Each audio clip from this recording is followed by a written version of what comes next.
Narasumber yang satu ini adalah seksi budidaya di MPIG, tapi dia juga sering berkelana kemana-mana.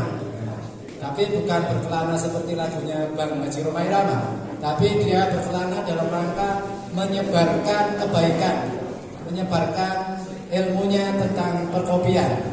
Siapa dia? Beliau Bapak siapa?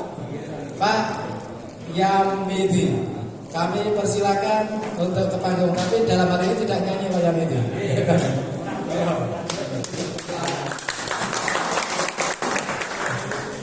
Tema yang akan dibawakan oleh Pak Yamidi dalam hal ini adalah budidaya dan pasca panen kopi.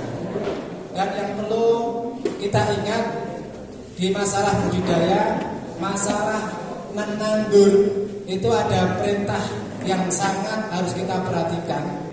Barang siapa menanam sebuah biji, dan ketika itu ditanam dan bijinya jadi sebuah pohon, dan pohonnya itu hasilnya dipetik manusia atau diambil binatang bijinya, maka itu sedekah bagi yang nanam. Maka materi ini sangat bagus sekali kita perhatikan. Artinya ketika sampai nandur dan dicolong saja, itu sama juga dapat sedekah. Mungkin itu membawa waktu sepenuhnya kami persilakan Pak Yamidi. Teman-teman dipersilakan yang kursi depan diisi. Kata Pak Tuhar untuk ngambil gambar biar terlihat bagus. Baik, terima kasih waktunya. Assalamualaikum warahmatullahi wabarakatuh. Alhamdulillahirabbil alamin wa binasta'in ala umuril yakin sayyidina wa maulana Muhammadin wa ala alihi washabbihi ajmain amma ba'd. Yang saya hormati Kepala DKP 3 atau yang mewakili, yang dalam hal ini diwakili oleh Perlu Kecamatan Rejon Pak Mulyani. Yang saya hormati Bapak Ibu Korluh dari 11 kecamatan di Kabupaten Temanggung. Yang saya hormati Ketua MPIG serta jajaran pengurusnya. Yang saya hormati pula Bapak dan Ibu hadirin sekalian. Terlebih amat sangat saya banggakan salah satu pendiri dari MPIG Japara Dikasih Subing. Beliau yang hari ini berkenan hadir, salah satunya adalah Pak Imbuh. Mohon untuk berdiri Pak Imbuh. Pak Imbuh dan Pak Adi Handoko, kami mohon untuk berdiri. Ya, Pak Imbuh, kita berikan aplaus untuk Pak Imbuh dan Pak Adi Handoko ini yang beliau berdua ini adalah salah satu pendiri dari MPIG Kopi Arabica Jawa Subing.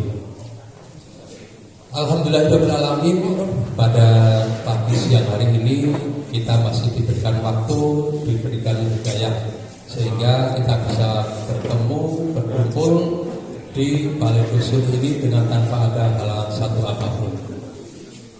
Selanjutnya selawat serta salam senantiasa kita sanjungkan kepada junjungan kita beliau Nabi Muhammad SAW, yang mana kita senantiasa mengharapkan syafaatnya di dunia dan akhirat. Amin amin Allahumma amin.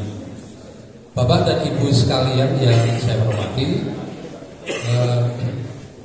tadi saya sudah diperkenalkan oleh Pak Mukiti, jadi saya tidak perlu memperkenalkan lagi. Baik, jadi seperti yang disampaikan tadi oleh Pak Tuhar, bahwasannya di MPIG ini mengatur atau di situ ada semacam anjuran, yaitu tentang SOP tentang budidaya dan juga tentang proses pasca panennya. Nah, kenapa budidaya ini selalu kita gembor-gemborkan, selalu kita berikan, sampaikan pada kenapa? Karena yang namanya kopi atau tanaman apapun, tentunya kita berharap bahwa apa yang kita tanam, apa apa yang kita budidayakan ini hasilnya bisa maksimal atau optimal. Satu contoh, kalau misalkan kita nanam kemudian hasilnya kurang maksimal, tentunya kita juga malas untuk berbudidaya lagi. Sehingga di situ mungkin orang yang menanam atau petani sendiri itu penghasilannya sedikit. Sehingga memang yang namanya budidaya itu baik tanaman apapun itu selalu kita nomor satukan. Kenapa? Karena kita berharap bahwa kalau misalkan produktivitasnya tinggi, sehingga nanti pada saat fluktuatif harga ini rendah, tapi si petani tetap mendapatkan hasil yang banyak pula. Apalagi hasilnya banyak, hasilnya produktivitasnya tinggi, harganya mahal. Ini yang kita harapkan. Sehingga ada beberapa orang yang mengatakan bahwasanya saya nanam ini dalam satu pohon hanya dapat sekian, kalau dihitung-hitung rugi. Tentunya iya, kenapa? Karena hasilnya ini tidak seperti yang kita harapkan, hasilnya tidak optimal. Sehingga yang namanya budidaya ini memang pertemuan dimanapun selalu kita kedepankan, selalu kita sampaikan agar supaya yang kita budidayakan ini hasilnya bisa optimal. Baik, untuk budidaya kopi tentunya Bapak dan Ibu sekalian yang hadir di sini ini semua sudah punya tanaman kopi. Namun demikian perlu sedikit saya tambahkan bahwasanya setelah kita menanam apa yang kita perlukan. Jadi setelah kita menanam apa yang kita perlukan? Tentunya yang pertama adalah tanaman tersebut perlu kita rawat. Tanaman tersebut perlu kita rawat. Jadi kita perlakukan tanaman tersebut seperti kita memperlakukan diri kita sendiri. Sambil satu contoh, kalau misalkan kita hanya tanam, kemudian kita tinggalkan, tidak pernah kita jenguk, tidak pernah kita rawat, apa yang terjadi? Kalau hidup mungkin dia hidup, tapi apakah dia memberikan hasil, apakah dia memberikan manfaat untuk kita? Tentunya sedikit sekali harapannya. Sama halnya seperti kita sendiri, kalau misalkan kita sendiri dulu dilahirkan, kemudian tidak pernah dirawat, tidak pernah dikasih makan oleh orang tua kita, ya tentunya mungkin hidup, tapi hidupnya mungkin ngalor ngidul kita ngulon, orang lambenan. Gitu. Ya, jadi tentunya perawatan tanaman ini amat sangat diperlukan sekali. Jadi setelah kopi tersebut ditanam, tentunya ada butuh yang namanya nutrisi tambahan. Walaupun sebelum kita tanam, waktu kita mau menanam sudah kita berikan pupuk kandang dan juga pupuk-pupuk yang lainnya, namun tidak hanya sekali dikasih pupuk kemudian tidak pernah dipupuk. Jadi di sini ada etapa, ada urut-urutannya. 6 bulan setelah tanam perlu kita berikan nutrisi tambahan, yaitu berupa pupuk kandang dan juga perlu ada tambahan pupuk-pupuk yang lainnya. Dalam hal ini bisa yang murni organik ataupun juga yang dikasih tambahan pupuk yang anorganik. Kenapa? Karena kita tinggal menyesuaikan. Kalau misalkan kita maunya tanaman kita, saya menghendaki tanaman kopi yang organik atau tanaman-tanaman yang lain yang organik, ya kita lihat dulu sekeliling kita. Kalau misalkan radius 800 meter dari yang kita budidayakan itu memang sudah ada tanaman yang menggunakan bahan-bahan kimia, yaitu pupuk ataupun pestisida kimia, maka bisa kita perlakukan tanaman tersebut dengan perlakuan yang organik. Namun demikian, seperti arahan tadi Pak Tuhan, bahwasanya kita nanam kopi ini sebagai tanaman konservasi, sebagai tanaman diversifikasi, sehingga di sebelahnya atau di kiri kanan tanaman tersebut tentunya tanaman sisi ini masih banyak yang menggunakan pupuk anorganik, sehingga tanaman kopi kita pun juga tidak bisa kita kategorikan atau kita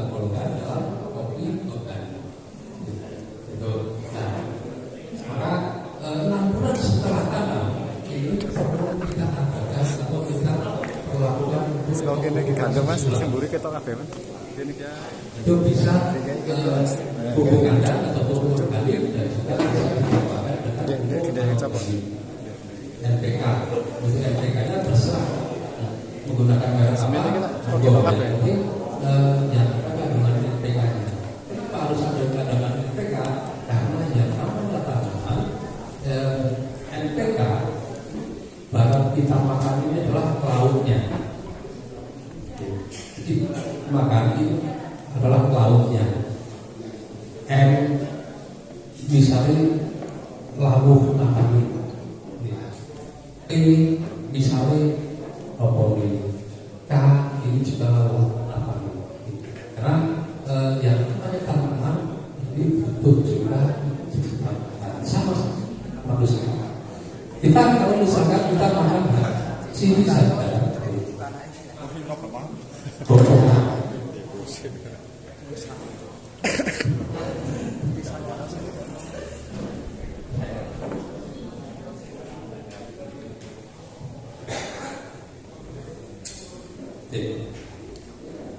Jadi kalau kita makan ini hanya nasi saja, tidak ada mungkin tidak ada lauknya, tidak ada daging ayamnya, tidak ada daging sapinya, tidak ada sayurannya. Ya, ini mungkin juga kita kenyang kalau masalah kenyang. Tapi apakah kita nutrisi kita terpenuhi? Jelas tidak. Ini jadi tanaman ini juga butuh nutrisi tambahan. Maka pada saat umur 6 bulan ini perlu kita tambahin pupuk untuk pertumbuhan daripada tanaman tersebut. Jadi untuk pemupukan ini dilakukan setahun 2 kali, yaitu pada saat awal akhir musim penghujan dan awal musim penghujan. Kenapa demikian? Karena pada saat awal akhir musim penghujan, nutrisi yang kita berikan ini untuk pertumbuhan vegetatif pada saat terjadi turunnya musim penghujan. Kemudian penambahan pupuk atau pemberian nutrisi pada saat awal musim penghujan, nutrisi yang kita berikan ini untuk persiapan nutrisi tersebut untuk persiapan pembungaan, kemudian pembuahan, setelah pembuahan juga untuk pengisian buah dan pemasakan buah. Karena kalau misalkan nutrisinya tidak lengkap, tidak kita berikan pupuk lagi, maka bisa terjadi bunganya banyak, namun tidak bisa berbuah. Kenapa? Karena nutrisi yang kurang tersebut. Jadi dalam hal ini untuk perawatan tanaman kopi arabica ini sebetulnya sangat mudah sekali. Kenapa? Karena yang namanya tanaman kopi arabica ini sebetulnya tanaman kopi yang paling terima, paling terima, paling gampang. Kenapa? Karena yang namanya tanaman kopi arabica ini hanya akan pertumbuhan vegetatif. Sehingga kalau misalkan setelah petik kemudian satangnya atau cabangnya ini tidak kita pangkas, dia akan tumbuh cabang-cabang baru lagi. Berbeda dengan kopi robusta. Kopi robusta kalau misalkan setelah 3 kali berbuah kemudian cabangnya itu tidak kita kurangi, di situ tidak akan tumbuh yang namanya cabang baru atau cabang vegetatif lagi. Sehingga untuk produksinya ini bisa menurun. Nah, kemudian masih ada beberapa orang, masih ada beberapa petani ini yang kadang mereka berpikir semakin tinggi tanaman kopinya, produksinya semakin tinggi. Padahal itu salah, itu tidak betul. Nah, tanaman kopi arabica itu ketinggian maksimal yang diharapkan adalah hanya 180 cm. Bisa 150 cm, bisa 160, atau maksimalnya ini 180 cm. Kenapa dibuat maksimal ketinggian 180 cm?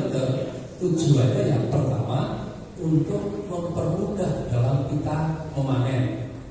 Kemudian yang kedua mempermudah dalam kita merawat tanaman tersebut. Karena tinggi rata-rata orang Indonesia adalah 165 sampai dengan 170 cm. Sehingga kalau misalkan tanamannya 180 cm, kita masih mudah untuk mencari. Tapi kalau tanamannya sudah lebih tinggi lagi, ini nanti malah jadi varietas baru, Pak. Ya. Jadi nanti malah jadi tanaman kopi arabica varietas dari Cina. Yang ini atau mungkin itu bisa untuk praktek? Oh iya bisa. Ya, itu bisa untuk praktek. Oh izin berdiri Bapak Ibu ya. Itu bisa untuk praktek nggak apa-apa. Jadi teman-teman, aku satu panitia yang hadir ya. Nah,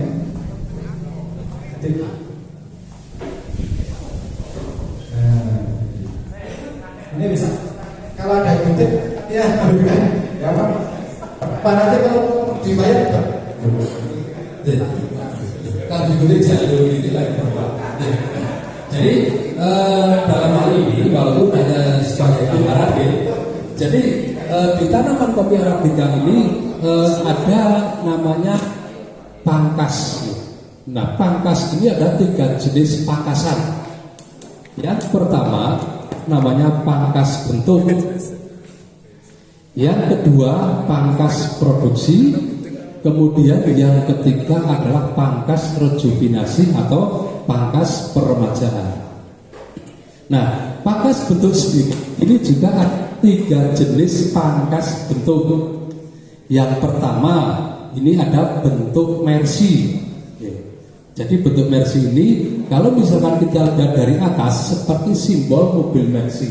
Harapannya kita menanam kopi ini bisa beli mobil mercy. Amin. Jadi bentuk mercy pangkas bentuk mercy yang pertama adalah pada saat tanam tersebut umur 3 tahun. Umur 3 tahun biasa kalau misalkan pertumbuhannya normal, maka tanaman kopi tersebut tingginya sudah 150 cm. Nah, dari 150 cm ini kita pangkas. Kita buat dari tanah tersebut tingginya adalah 1 meter. Tingginya kita buat 1 meter. Cara pemangkasannya seperti ini Pak. Ini sudah betul. Jadi pangkasannya miring seperti ini. Tujuannya agar supaya yang sebelah sini ini tidak tumbuh tunas baru. Tapi yang tumbuh tunas baru adalah yang di sebelah sini. Nah, ini 1 meter. Kemudian nanti pada umur 3 tahun atau 4 tahun, biasanya umur 3 tahun, kalau misalkan nutrisi yang kita berikan ini cukup, ini nanti tunas yang di sini ketinggiannya sudah lebih dari 50 cm. Nah, kalau sudah lebih dari 50 cm, maka nanti kita pangkas lagi. Kalau tadinya kita mangkasnya seperti ini Pak ya, gantian nanti yang sebelah sini mangkasnya berbalik. Nah, ini kita pangkas sisakan 30 atau 40 cm. Nah, umur 6 tahun sampai dengan 7 tahun ini yang atas ini juga sudah mulai tumbuh tunas baru lagi. Nah, kalau yang di sini ketinggiannya sudah lebih dari 50 cm, maka ini ini gunting dari yang punya, berarti diperbutkan untuk dipotong. Ini boleh untuk praktek Pak Maharo?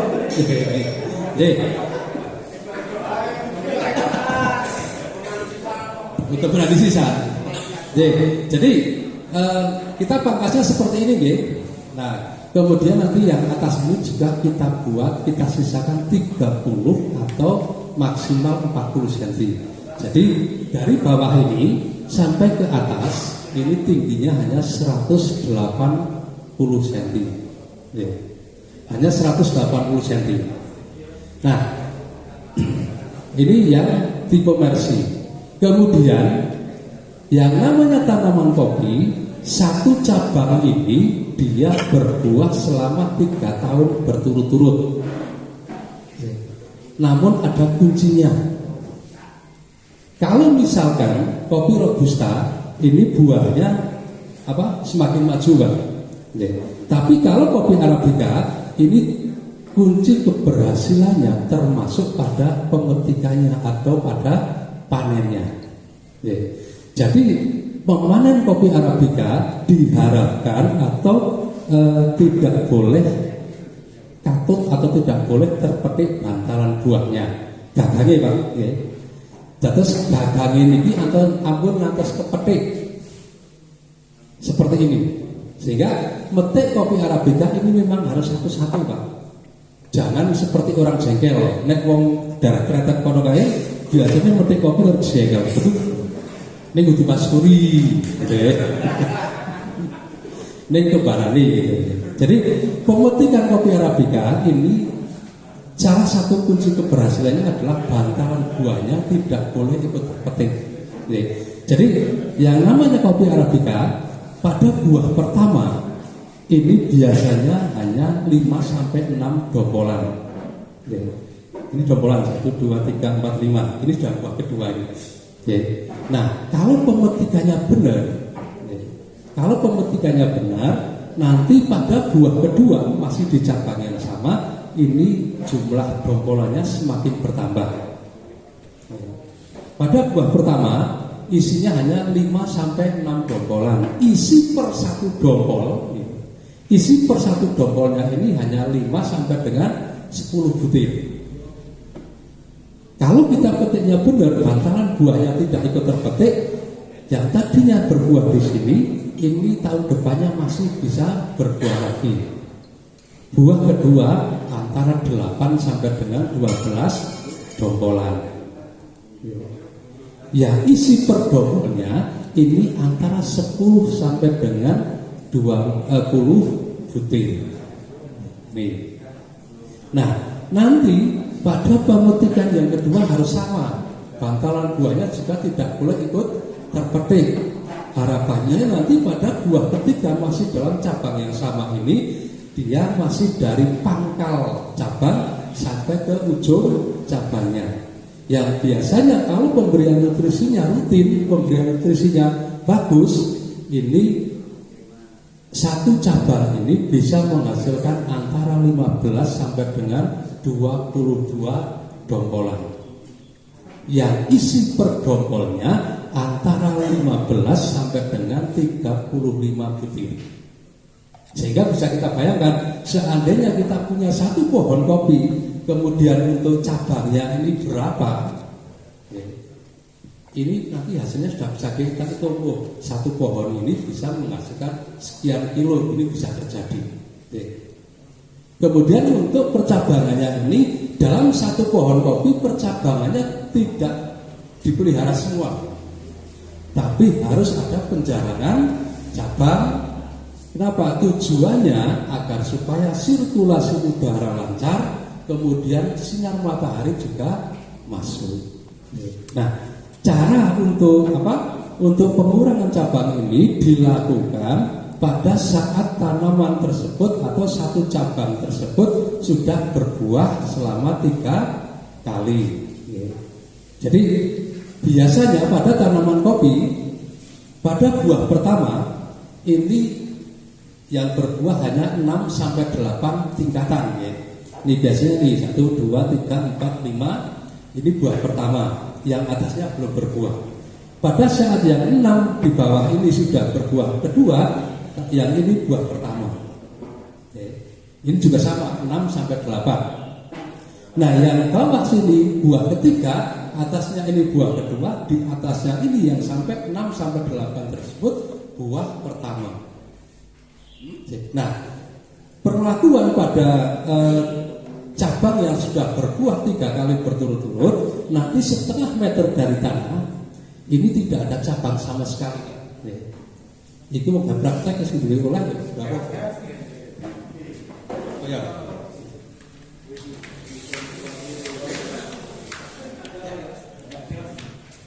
Nah, nanti kemudian ada beberapa cabang yang tidak boleh kita pelihara. Salah satunya adalah tunas air atau dalam bahasa kopi adalah ortotrop. Seperti ini. Jadi kalau ada tunas air seperti ini, sebaiknya kita buang. Tapi cara pembuangannya tidak usah menggunakan gunting, dia mau tumbuh di sini ataupun tumbuh dimanapun, ini tetap kita istilah wong Jawa, wong Temanggung sopel. Tujuannya agar tidak tumbuh kembali. Oke. Jadi yang paling bawah setengah meter dari tanah ini kita habiskan.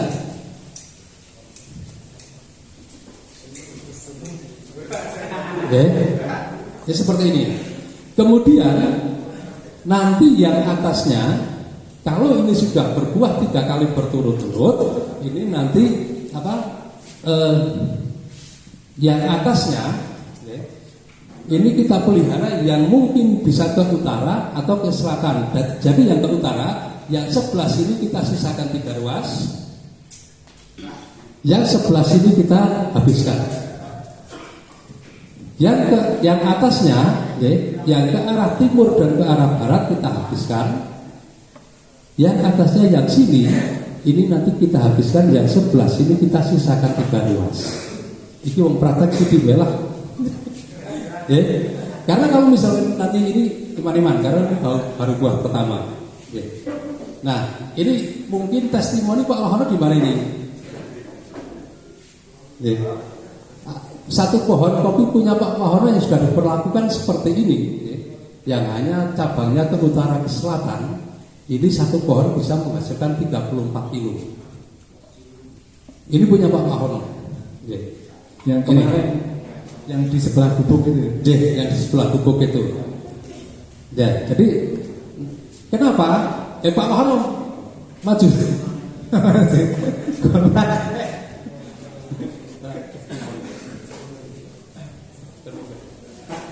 Moga naik ke sini Pak Wahono. Megang lagi Pak Wahono.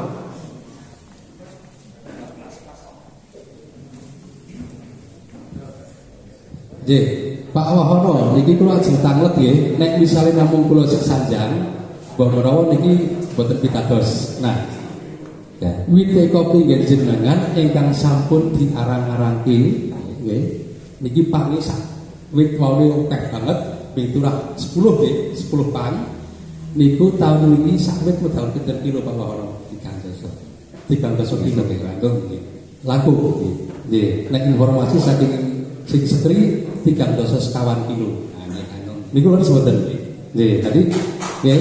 Ini nah, seperti ini. Memang pertama Pak Wahono untuk gelo. Nggih betul Pak? Gitu. Tapi setelah tahu hasilnya ternyata sekarang juga tanaman kopi Pak Wahono juga sudah diperlakukan seperti itu. Jadi nuwun sewu dukune tentanduran kopi niku migute ngeten iki. Karo rada tegelan sithik. Nah, nggih, matur nuwun Pak Wahono nggih. Nah, kenapa yang sebelah sini nggih yang ke arah utara kita sisakan 3 ruas?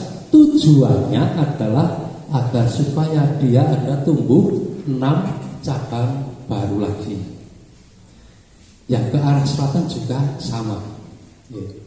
Jadi dalam satu pohon kopi ini hanya beberapa cabang, antara 8 sampai 14 cabang primer. Bisa di ini, kemudian kenapa yang ke arah timur dan ke arah barat ini kita buang semua? Karena kalau misalnya ke arah timur dan ke arah barat ini kita pelihara, ini tentunya menghalangi pancaran sinar matahari, kemudian juga mengurangi sirkulasi udara. Kenapa? Karena perlu kita ketahui bersama bahwa tanaman kopi biasanya banyak terjadi Pak. Tanaman kopinya subur banget, bunganya luar biasa. Tapi tidak jadi buah. Penyebabnya apa? Yang pertama mungkin karena sirkulasi udara kurang lancar. Yang kedua, sinar matahari tidak masuk. Kenapa? Karena yang namanya bunga pada tanaman kopi, tanaman kopi ini umurnya hanya 3 hari. Jadi dari umur 3 hari ini dia butuh air hanya 24 jam. Jadi kalau misalkan sore hari dia kena embun, besok pagi jam 5 karena sirkulasi udara lancar, anginnya itu kenceng sehingga bunganya sudah tuntas. Kemudian jam 7 sampai jam 9 pagi terkena sinar matahari sehingga proses serbuk sari pada bunga tersebut berjalan. Besoknya seperti itu lagi. Sore hari mungkin kena hujan atau kena embun. Pagi harinya ini mungkin sampai jam 7 masih hujan sampai dengan jam 7, tapi ada angin. Sudah tuntas, nanti jam 8 atau jam 9 ini terkena sinar matahari, walau 1 jam dia juga proses serbuk sari lagi. 3 harinya juga sama seperti itu. Sehingga bunga tersebut ini sudah masuk ke fase yang namanya fase lilin. Karena untuk menjadikan buah ini ada beberapa fase. Yang pertama fase pembungaan, setelah bunga gugur ini masuk ke fase lilin. Fase lilin umurnya 1 bulan. Setelah fase lilin baru masuk fase yang kedua, yaitu fase motoyuyu. Fase motoyuyu ini juga 1 bulan, baru masuk ke fase pentil. Pada fase pentil ini umurnya sampai dengan 2 bulan, fase untuk pembesaran buah. Setelah fase pembesaran buah baru fase pengisian buah. Maka pada fase lilin ini biasanya terjadi pada bulan Oktober atau Desember. Kalau misalkan bulan September sudah terjadi hujan, ini biasanya setelah kena hujan beberapa hari kemudian sudah muncul bunga. Tapi kalau misalkan bunganya pada bulan November, hujannya pada bulan November, nanti pada bulan Desember baru muncul bunga. Sehingga kenapa pemupukan pada awal musim hujan dilaksanakan, yaitu untuk fase pengisian buah, pembesaran buah, pengisian buah, dan untuk pemasakan buah. Ini, jadi fase-fase ini yang harus kita perhatikan. Kenapa? Karena kalau tidak kita perhatikan, tandurannya lemu, tapi tidak eman-eman, orang tegel arep pangkasi, sehingga bunganya banyak, namun tidak jadi bunga. Padahal harapannya nek kembangi oke, bunganya buahnya juga banyak. Kita sudah berharap bunganya banyak. Wah, besok 1 pohon bisa sekian kilo. Sehingga sudah bisa kita hitung. Kalau misalkan ini 1 kilonya 8.000, kalau misalnya 30 kilo sudah ketok duit. Gitu. Ini jadi kenapa pada budidaya dan perawatan tanaman ini selalu kita kedepankan, selalu kita sampaikan, karena kita berharap agar supaya para petani ini nanti hasil dari tanaman kopinya ini bisa maksimal, bisa berbuah yang banyak. Jadi masih berapa menit Pak Mukidi? 5 menit aja. Kemudian ini untuk penjarangan ini tidak boleh 1 pohon ini dilakukan penjarangan sekali, tapi bertahap dari bawah nanti ke atasnya, yang atas sudah nanti atasnya. Kenapa? Karena kalau yang sekarang ini kita pangkas seperti ini, tahun depan dia baru ada cabang baru. Nah, yang atasnya kita pangkas, berarti yang bawah ini sudah mulai B1. Yang atasnya baru ada cabang baru atau B0. Yang atasnya ini masih buah ketiga dan buah kedua. Nah, harapannya nanti yang bawah ini buah pertama, yang ini buah kedua, yang ini buah B0, yang ini ada B3 dan B2. Nanti sama, yang ini B2, B1, B0, nanti ada B3 dan B2 seperti itu. Sehingga panennya ini dalam 1 musim ini selalu optimal. Karena ada beberapa petani yang biasanya mengeluh, wah tanduran kopi sekarang panennya banyak, buahnya banyak, tapi tahun depannya tidak berbuah. Ya kenapa bisa terjadi seperti itu? Karena biasanya kita kurang tegelan. Maka penjarangan cabang ini memang sangat diperlukan sekali.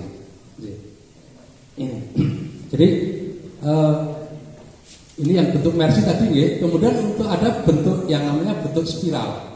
Bentuk spiral pada saat tanaman kopi tersebut sudah terlanjur tinggi, sudah lebih dari 2 meter, maka langsung kita pangkas, sisakan 160 atau maksimalnya 180 cm.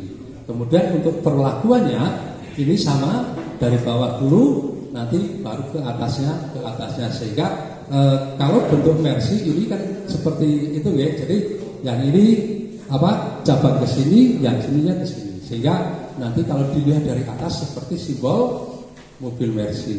Nah, kalau yang bentuk spiral ini karena apa? Karena hanya ke arah utara dan ke arah selatan. Kalau dilihat dari atas seperti melingkar spiral, per spiral gitu.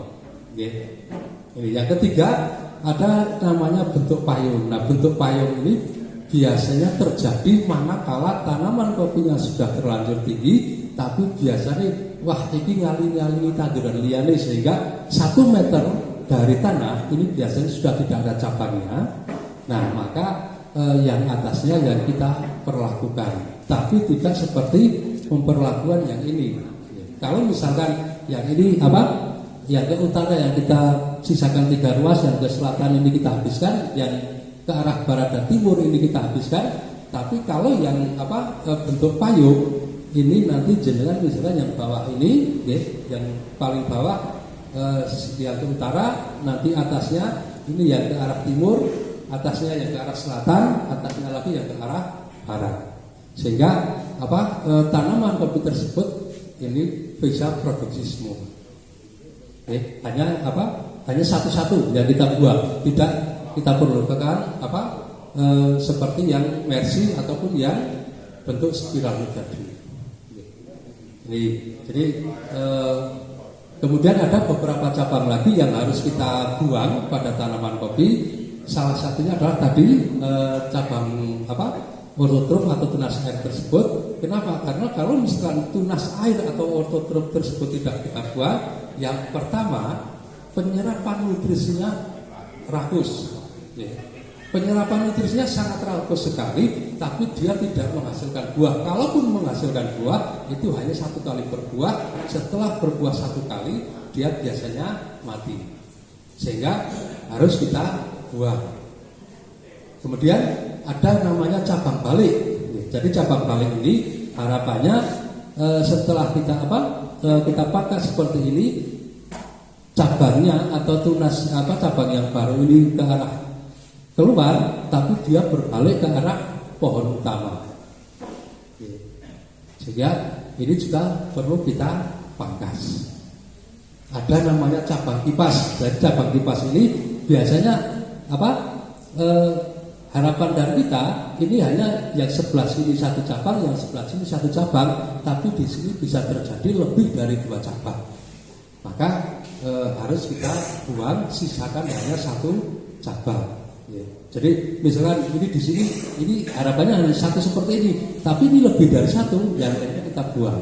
Yang ini lebih dari 1 juga kita buang, hanya kita sisakan 1. Agar supaya dia penyerapan nutrisinya ini bisa optimal, kemudian menjadikan buah tersebut bisa buah yang bagus. Jadi mungkin itu dulu yang bisa kami sampaikan. Nanti bisa kita sambung dengan sesi diskusi ya Pak Mugiti. Kurang dan lebihnya mohon maaf. Saya Ari. Wassalamualaikum warahmatullahi wabarakatuh. Kasih tepuk tangan untuk Pak Yamudi.